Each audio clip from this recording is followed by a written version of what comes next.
Before you say, oh no, not another train video, well, it's not. Well, maybe a little bit. It's about this. And this.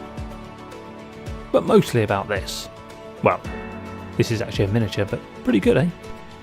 Oh, it's about us too. And him. The dog. Henry.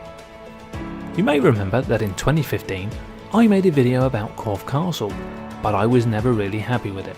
So, I've come back again with Karen to make yet another one. You lucky people.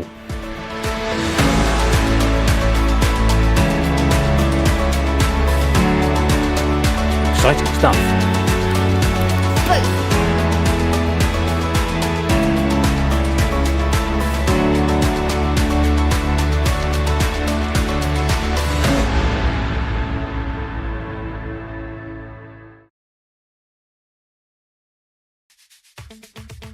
It was a dull grey start to the morning in Swanage Town.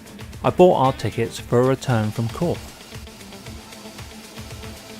My companions, Karen and Henry, were on board and ready to go, and you can just see the excitement in their faces. Come on driver, put your foot down. Let's speed this up, shall we?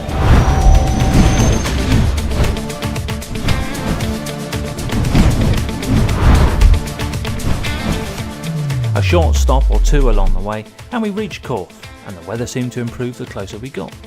Well, that's handy. It was like we had a time machine. You telling me that you built a time machine? No, not like that. Although it could be the 1950s, I suppose. Stopping for a quick cream tea, of course. Rude not to. With the beautiful castle in the background, it was indeed turning into a lovely, sunny day.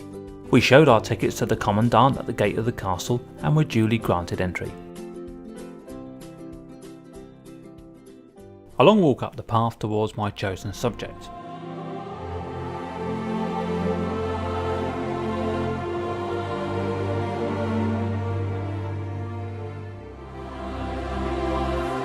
A little bit of history for you. William the Conqueror built Corfe Castle in around the 11th century. The castle was last inhabited by the Banks family, who were allowed to go free after it was held by Cromwell's forces in 1645. The decision was made by Parliament to literally blow up the castle, and that's pretty much how it looks today, in ruins. A lot of the locals borrowed the stones to build their own houses in Corfe, but forgot to give them back. Karen, myself and Henry continued to explore the ruins. It was one of the first castles to be built entirely of stone. Did you know that? No, neither did I. So it was here a good 500 years before the final owners of Corfe Castle, Mary Banks, handed it over to Cromwell.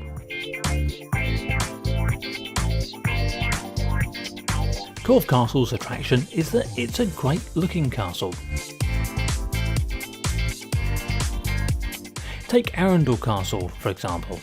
A castle that's just as old but is still complete just doesn't attract anywhere near the amount of visitors that Corfe does.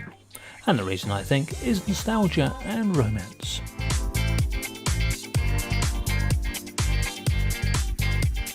Over the years, many extensions and add-ons were fitted to Corfe Castle, so it didn't start this big, it just kind of grew.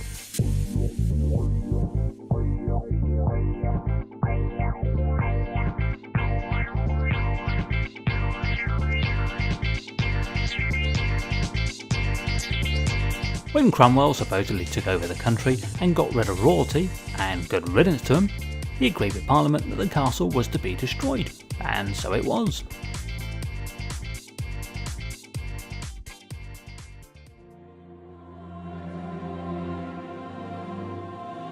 Now, with all the stories about Corfe Castle, I think you have to take all of this with a pinch of salt.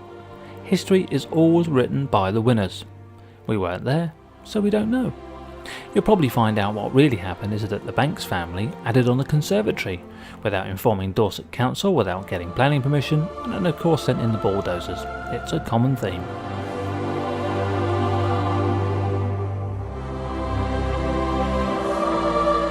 Sadly, it's time to say goodbye once again to Corfe Castle.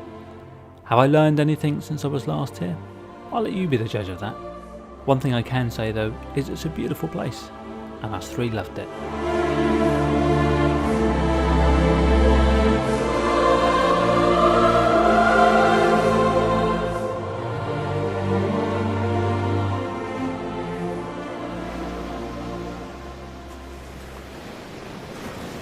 The next morning we were down at Durdle.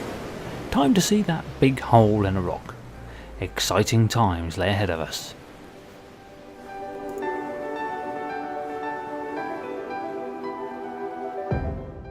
Durdle, located in South Dorset, about 15 miles or so southwest of Corfe, in the Lulworth estate apparently. It was a really windy day and it was whistling by my face at over 50 miles an hour. But as you can see, like a true camera hero, I wasn't going to be beaten.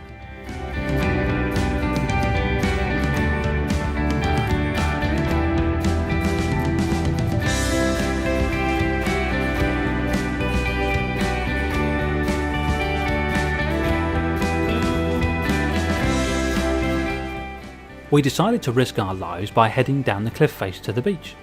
What the hell, it was only a 150 foot drop in 50 mile an hour winds.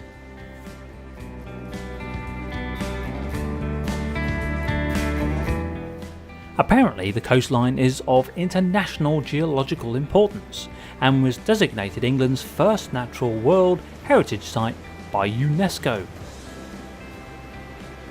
It's just a big hole in a rock. Our tourist board, they have got a sense of humour. So the Americans have got the Grand Canyon, Australia's got the Great Barrier Reef, and we've got Durdle. Once there, Karen, myself and Henry sat on a rock admiring the wonderful views, but Henry was feeling a little bit left out. Oh, bless him. Every single day that I'm without you, it's a little bit. It was great to get some video of Karen and Henry with waves crashing on the shore behind them. I was hoping to get my 250 quid for a clip of them getting soaked, but it didn't happen. Spore sports, the pair of them. Well, that's it for now. Thanks for joining myself, Karen and Henry on our short holiday. See, you don't need to go abroad to have a great time, do you? See ya.